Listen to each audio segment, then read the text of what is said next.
चलिए दोस्तों, अब हम लोग स्टार्ट करते हैं नेक्स्ट सेक्शन, जो कि है द आउटब्रेक ऑफ रिवोल्यूशन।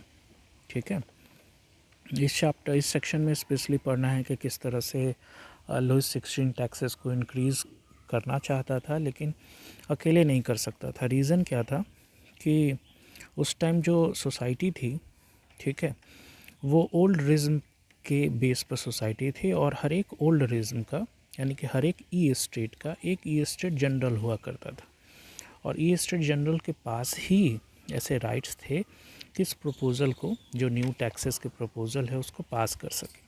अब ई स्टेट जनरल क्या होता है? ठीक है, the estate general was a political body to which 3 estates in their representative. ठीक है, इट मीन्स लुईस 16 अकेले टैक्सेस को इंक्रीज़ नहीं कर सकता था। सबसे आखिर में, सबसे लास्ट, ये टैक्सेस इंक्रीज़ कब हुए थे? तो ये टैक्सेस इंक्रीज़ हुए थे 1614 में।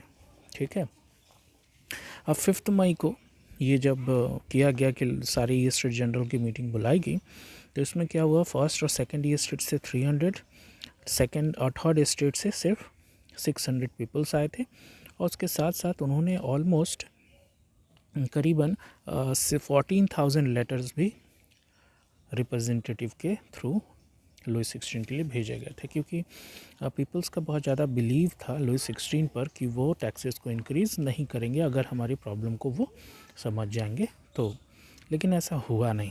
ठीक है, ऐसा क्यों नहीं हुआ वो देख लेते हैं कि लुईस 16 का प्रपोज़ल वही सेम प्रैक्टिस था जैसे कि पिछले इतने सालों से चलता आ रहा था कि हर एक ये स्टेट के पास एक वोट होंगे। इट मीन्स फर्स्ट ये स्टेट के पास 1 वोट, सेकंड ये स्टेट के पास सेकंड वोट, एंड थर्ड ये स्टेट के पास थर्ड वोट। इट मीन्स सबके पास। लेकिन लोगों का डिमांड क्या था कि which each member would have a 1 vote, यानी कि एक मेंबर के पास, जैसे 300 पीपल्स थे फर्स्ट ये स्टेट के, सेकंड ये स्टेट के 300, और 600 थे थर्ड ये स्टेट के, तो हर एक मेंबर के पास एक वोट हो।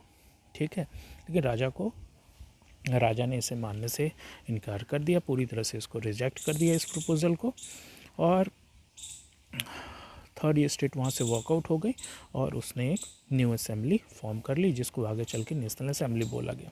अब ये क्वेश्चन आता है कि ये थॉट आई कहाँ से? तो बहुत सारे फिलोसोफर के प्रिंसिपल थे, जिसमें सबसे बड़ा नाम था रूसो का, जिसकी जो बुक थी द सोशल कॉन्ट्रैक्ट, उससे ये निकल के आया था कि हर पर्सन के पास अपना वोट होना चाहिए, हर एक वोट का एक वैल्यू होना चाहिए। ठीक है, चलिए नेक्स्ट आगे देखते हैं हम लोग। तो आगे में है हमारे जो रिप्रेजेंटेटिव थे थर्ड ये स्टेट के, अब उनके एक स्पोक पर्सन, क्योंकि हर एक जो भी असेंबली होती है या जो भी आपके कांग्रेस बनती है या कोई भी चीज़ के लिए एक लीडर का होना बहुत इम्पोर्टेंट होता है।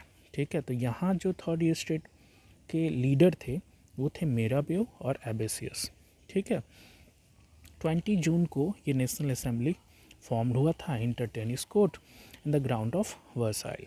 ठीक है, और इसमें बहुत सारे ओथ लिए गए थे, स्वेर कस्में खाई गई थी कि जब तक कॉन्स्टिट्यूशन की ड्राफ्टिंग पूरी नहीं होती फ्रांस में, और मोनार्की की जो पावर है उसको लिमिट नहीं कर देते, तब तक हम लोग रुकेंगे नहीं।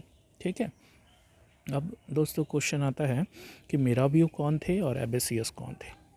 तो मिराबियो जो थे उनका जन्म नोबल फैमिली में हुआ था, यानी कि ये सेकेंड ये स्टेट से रिलेट करते हैं। ठीक है, और ये फ्यूडल प्रिविलेजेस के बिल्कुल अगेंस्ट थे। ठीक है, वहीं दोस्तों अगर हम लोग एबेसियस की बात करें तो एबेसियस भी प्रीस्ट थे। ठीक है, इट मीन्स एबेसियस जो थे वो प्रीस्ट थे। ठीक है, और इट मीन्स वो किससे रिलेट करते हैं? तो ये रिलेट करते हैं फर्स्ट ई स्टेट के। अब देखिए दोस्तों कि नेशनल असेंबली का फॉर्मेशन वर्साइल में ड्राफ्टिंग हो रही थी कॉन्स्टिट्यूशन, वहीं दूसरी तरफ फ्रांस में क्या हो रहा था कि फ्रांस में एक तरह से टर्मोइल आ चुका था, बैड हार्वेस्टिंग हो चुकी थी, जिस वजह से फूड की प्राइसेस इंक्रीज़ हो रही थी। ठीक है, और बहुत ही वहाँ हॉर्डेड सप्लाई था, और जितने भी सप्लाई थी उन सबको स्टॉक में रख दिया गया था। ठीक है, ताकि आगे चल के दिक्कत ना हो। वहीं पर बेकरी लाइंस में बहुत लंबे समय से लगी हुई जो औरतें थीं, क्योंकि ज़्यादातर फ्रांस में औरतें ही खाना वगैरह बनाने का काम करती थीं, ठीक है। तो वो लाइन में लगे लगे परेशान हो गई और फाइनली बेकरी को बंद कर दिया गया।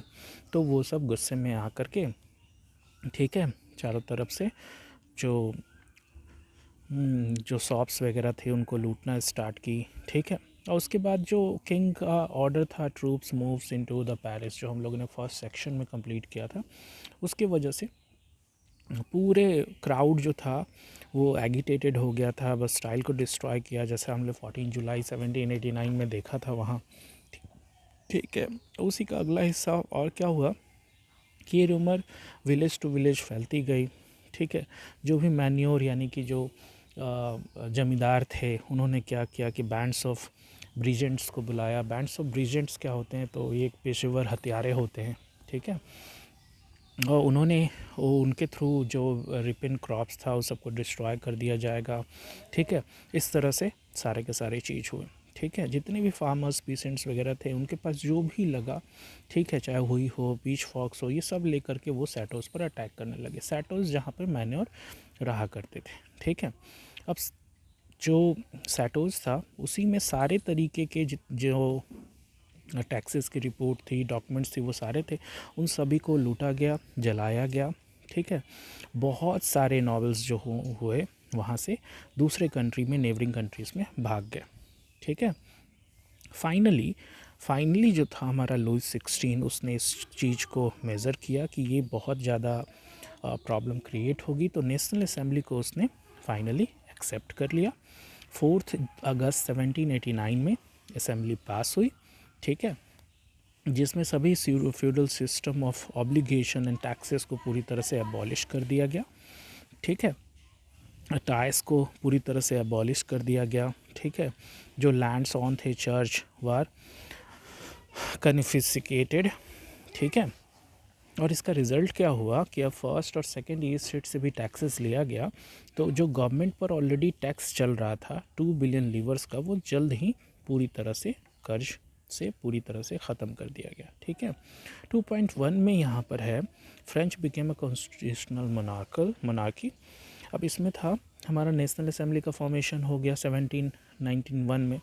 इसमें मोनार्क की जो पावर थी वो लिमिट कर दी गई, ठीक है। और पूरे के पूरे जो पावर थी उसको सेपरेट कर दिया गया। It means the legislature, executive और जुडिशरी में इसको बांट दिया गया, ठीक है। अब एक इमेज देख लो, इमेज के अनुसार ज़्यादा बेस्ट वे में समझा जा सकता है। अब जैसे ये किंग है हमारा, अब किंग के जो पावर थे, किंग का जो पावर था, अब वो पावर पूरी तरह से नेशनल असेंबली को दे दिया गया। किंग का अब उस पर कोई भी किसी तरह का कोई कंट्रोल नहीं था, और सारे पावर्स जब किंग नेशनल असेंबली को देती हैं तो इनको वीटो पावर बोला जाता है। अब ये पावर कौन एक्सरसाइज करेगा, तो मिनिस्टर्स एक्सरसाइज करेंगी, ठीक है। अब मिनिस्टर ही सारे के सारे तरीके के रूल एंड रेगुलेशंस बनाएंगे। ऊपर से जुडिशरी, अगर किसी तरह का लॉ पास वगैरह होना होता है, अगर वो सिटीजन के अगेंस्ट हो, तो उस पर जजमेंट जो होगी वो अलग से पास होगी। अब ये सिस्टम जो था, अब जब असेंबली बनेगी तो मिनिस्टर्स आएंगे, तो मिनिस्टर कैसे इलेक्ट किए जाएंगे, ठीक है। अब इस इलेक्शन प्रोसेस को भी पूरे के पूरे फ्रांस के सिटीजन्स को 2 हिस्सों में डिवाइड किया गया। अब वो 2 हिस्से कौन कौन थे, तो 1791 में जब ये नेशनल असेंबली का फॉर्म हुआ तो पूरे के पूरे सिटीजन्स को 2 हिस्सों में बांट दिया गया। एक थे हमारे एक्टिव सिटीजन्स और दूसरे थे हमारे पैसिव सिटीजन। एक्टिव सिटीजन्स जो टैक्स पे करे कम से कम 30 डेज़ का, ऊपर से 25 ईयर्स से ओल्ड हो वो, तब वो एक्टिव सिटीजन्स होंगे। यानी कि those who pay taxes known as active citizen, those who not pay taxes is a passive citizens. Already all womens and जो चिल्ड्रंस थे वो सभी के सभी पैसिव सिटीजन्स में ऑलरेडी आ गए थे, ठीक है। यानी कि टैक्स पेयर्स जो थे वो एक्टिव, और टैक्स जो नहीं पे करते थे वो पैसिव, ठीक है। अब आते हैं the constitution began with declaration of rights of man. ये सारे के सारे राइट्स लिखे गए, जैसे हमारा प्रियम्बल होता है वैसे उन लोगों का भी लिखा गया, जिसमें rights of man and citizens था। Rights such as rights of life, freedom of speech, freedom of opinion, equality before law. इससे रिलेटेड जो क्वेश्चन है ऊपर फ्लैश हो रही है, आप देख सकते हो। और इस्टेब्लिश की गई नेचुरल एंड इनलिनिएबल राइट्स। इनलिनिएबल का मतलब होता है जिसको कोई भी छीन ना सके आपसे, ठीक है। तो इसी के साथ दोस्तों ये पार्ट समाप्त होता है, नेक्स्ट पार्ट में जल्दी मिलते हैं। So thank you.